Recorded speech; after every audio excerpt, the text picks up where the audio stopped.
Bismillahirrahmanirrahim. Sarfaraz Sumro here, lecturer, Government Boys Degree College, Naundero. Today we will discuss about important MCQs of chapter Bioenergetics. आज हम bioenergetics के 10 MCQs discuss करेंगे जो very important हों। Bioenergetics में हम क्या करते हैं? बायोएनर्जेटिक्स में हम एनर्जी रिलेशनशिप्स पढ़ते हैं। बायोएनर्जेटिक्स में हम conversion of energy in biological system पढ़ते हैं। तो आज हम स्टार्ट करते हैं बायोएनर्जेटिक्स के वेरी इंपॉर्टेंट MCQs। बायोएनर्जेटिक्स में हम पढ़ते हैं मुख्तलिफ रिएक्शंस। तो पहला जो MCQs है वो रिएक्शन के हवाले से है। All are endergonic reactions except. इसमें जो 4 ऑप्शन है इसमें कौन सा रिएक्शन है जो एंडरगोनिक नहीं है? एक्सेप्ट का मतलब है इसके अलावा। Synthesis of protein, synthesis of carbohydrate, active transport, oxidative phosphorylation. Synthesis of protein भी एंडरगोनिक है, सिंथेसिस ऑफ कार्बोहाइड्रेट भी एंडरगोनिक है, एक्टिव ट्रांसपोर्ट भी एंडरगोनिक है। ऑक्सीडेटिव फास्फोराइलेशन जो है वो एंडरगोनिक नहीं है, वो है एक्सर्गोनिक। क्यों एक्सर्गोनिक है? क्योंकि इसमें एनर्जी रिलीज होती है और ये इन तीन जो ऑप्शंस हैं इसमें एनर्जी क्या होती है? इन्वॉल्व होती है। वो रिएक्शन जिसमें एनर्जी इन्वॉल्व हो उसे हम कहते हैं एंडरगोनिक, और जिसमें एनर्जी जो है वो रिलीज हो उसे हम कहते हैं एक्सर्गोनिक। और ऑक्सीडेटिव फास्फोराइलेशन क्या है?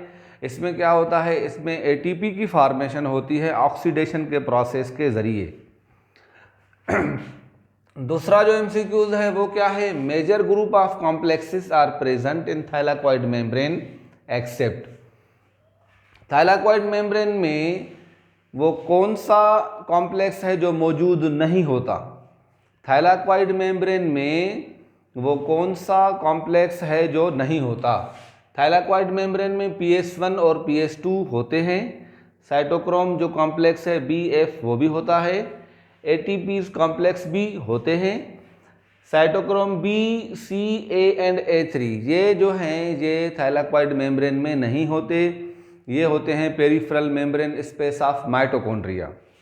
तो ये जो हो गया cytochrome B, C, A and A3 ये होते हैं peripheral membrane space of mitochondria, यानी ये जो होते हैं वो सेलुलर रेस्पिरेशन में होते हैं।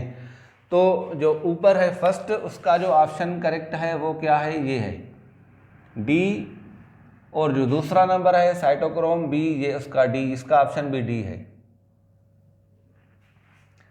तीसरा जो MCQs है वो है which of following is connecting link between light reaction and dark reaction. Light reaction और डार्क रिएक्शन के बीच में जो कनेक्टिंग लिंक है वो कौन सा है? ATP है, NADPH है, दोनों ही हैं, या इनमें दोनों में से कोई नहीं है? तो आपको पता है कि जब लाइट रिएक्शन होता है और लाइट एनर्जी जब कैप्चर होती है तो photolysis, photophosphorylation, electron transport chain, NADPH और ATP ये उनकी फॉर्मेशन होती है। तो कनेक्टिंग लिंक क्या हो गया? ATP भी हो गई और NADPH भी हो गई।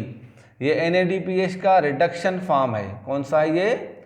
रिडक्शन फॉर्म है। और ATP की फॉर्मेशन को हम कहते हैं फास्फोराइलेशन।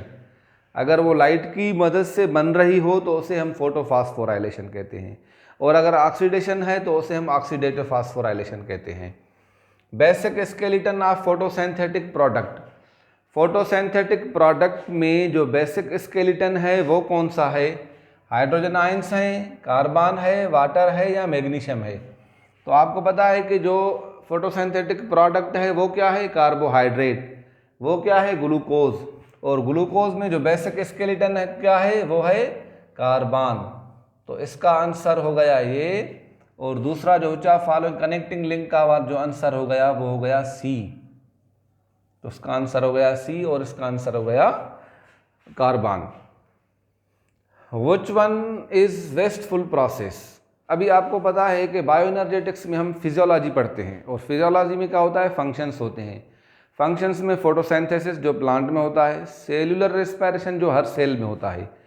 तो फोटोसिंथेसिस के हवाले से, क्योंकि ये जो ऑप्शन है सारे फोटोसिंथेसिस में ही होते हैं, तो इसमें वो कौन सा प्रोसेस है जो वेस्टफुल होता है, जिसमें कोई भी ATP नहीं बनती या कोई ग्लूकोज मॉलिक्यूल नहीं बनता? तो क्या लाइट रिएक्शन वेस्टफुल है? नहीं, ये वेरी इंपॉर्टेंट प्रोसेस है क्योंकि इसमें एटीपी बनती है।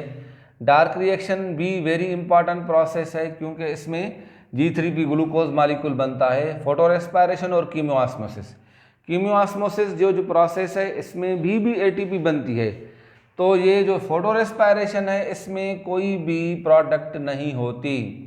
इसमें क्या होता है फोटो रेस्पायरेशन में क्या होता है कि जो स्टोमेटा होते हैं वो क्लोज हो जाते हैं, कार्बन डाइऑक्साइड की एंट्री बंद हो जाती है। तो क्या होता है कि inside the mesophyll cells chloroplast में क्या होता है कि ऑक्सीजन जो है वो उसका अमाउंट ज़्यादा हो जाता है और कार्बन डाइऑक्साइड, कार्बन का जो अमाउंट है वो रिड्यूस हो जाता है। तो इससे जो है ना कोई भी प्रोडक्ट नहीं बनती, तो इसे हम कहते हैं wasteful process. Sugar cane is C3 plant, C4 plant, CAM plant, none of these. Sugar cane है वो कौन सा प्लांट है? C3, C4 या केम प्लांट। C3 प्लांट हम उसे कहते हैं जिसकी फर्स्ट प्रोडक्ट जो है, उस प्लांट में जो फर्स्ट प्रोडक्ट बने वो C3 हो, यानी उसमें 3 कार्बन वाले मॉलिक्यूल बने जैसे G3P। C4 का मतलब क्या होता है? जिसमें 4 कार्बन वाले मॉलिक्यूल बने जैसे ऑक्जेलो एसीटेट।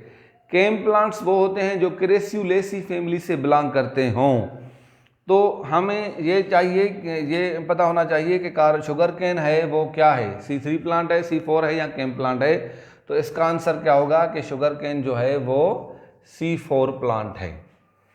अच्छा, ग्लाइकोलाइसिस का जो प्रोसेस है वो कहाँ होता है? प्लास्टिड्स में, माइटोकॉन्ड्रिया में, साइटोसोल में या न्यूक्लियस में। तो हमें पता है कि ग्लाइकोलाइसिस जो है वो किसका प्रोसेस है, किसका स्टेप है? वो है सेल्यूलर रेस्पायरेशन का। तो सेलुलर रेस्पायरेशन में जो है प्रोसेस, तो वो कहाँ, सेलुलर रेस्पायरेशन किस में होती है? माइटोकॉन्ड्रिया में, प्लास्टिड्स में नहीं होती। लेकिन जो ग्लाइकोलाइसिस स्टेप है वो भी माइटोकॉन्ड्रिया में नहीं होता, वो होता है साइटोसोल में, वो होता है साइटोसोल में। तो करेक्शन ऑप्शन जो क्या हुआ? साइटोसोल। डार्क रिएक्शन कहाँ होता है? थाइलाकॉइड मेम्ब्रेन में, PMS ऑफ माइटोकॉन्ड्रिया में, स्ट्रोमा में या क्रिस्टी में।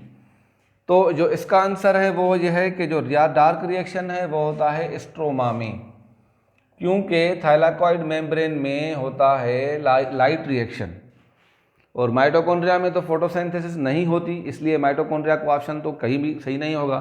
क्रिस्टी जो है ये भी पोर्शन है माइटोकॉन्ड्रिया का। An atom of magnesium is present in phytol, porphyrin ring, hydrocarbon tail या नन ऑफ दीज। ये तो आपको पता है कि मैग्नीशियम किस में होता है? क्लोरोफिल में। और क्लोरोफिल के दो पोर्शन होते हैं, एक अपर पार्ट जो फ्लैट होता है और दूसरा टेल जो पार्ट होता है जिसे हम कहते हैं हाइड्रोकार्बन टेल। हाइड्रोकार्बन टेल को हम फाइटोल भी कहते हैं और जो फ्लैट पार्ट होता है ऊपर उसे हम कहते हैं पोरफायरिन रिंग। जो पोरफायरिन रिंग है वो ज़्यादातर क्या होती है? वो लाइट को ऑब्जर्व करती है, लाइट को कैप्चर करती है। तो मैग्नीशियम कहाँ होता है? वो भी मौजूद होता है पोरफायरिन रिंग में। मैग्नीशियम कहाँ मौजूद होता है? वो भी पोरफायरिन रिंग में मौजूद होता है, ना कि फाइटोल में, ना क्योंकि हाइड्रोकार्बन टेल ही फाइटोल है। केल्विन साइकिल में जो कार्बन डाइऑक्साइड है वो किसके साथ रिएक्ट करती है? फास्फोराइलेटेड जो है किसके साथ रिएक्ट करती है? फास्फोइनोल पायरुवेट से, राइबुलोज बायफॉस्फेट से, G3P से या ग्लूकोज 6 फास्फेट से। तो इसका जो जवाब है वो ये है कि जो केल्विन साइकिल में जो कार्बन डाइऑक्साइड है वो रिएक्ट करती है राइबुलोज बायफॉस्फेट से, क्योंकि फास्फोइनोल पायरुवेट ये अलग मॉलिक्यूल है। ये ज़्यादातर जो एरिड जो होते हैं प्लांट्स, जो जिसमें दिन को फोटोसिंथेसिस नहीं होती, रात को वो क्या करते हैं? कार्बन डाइऑक्साइड स्टोर करते हैं, तो उसमें फास्फोइनोल पायरुवेट बनता है। G3P जो है केल्विन साइकिल की प्रोडक्ट है, ग्लूकोज 6 फास्फेट, ये भी ग्लाइकोलाइसिस में प्रोसेस होता है। तो जो कार्बन डाइऑक्साइड है वो केल्विन साइकिल में किसके साथ रिएक्ट करती है? राइबुलोज बायफॉस्फेट से।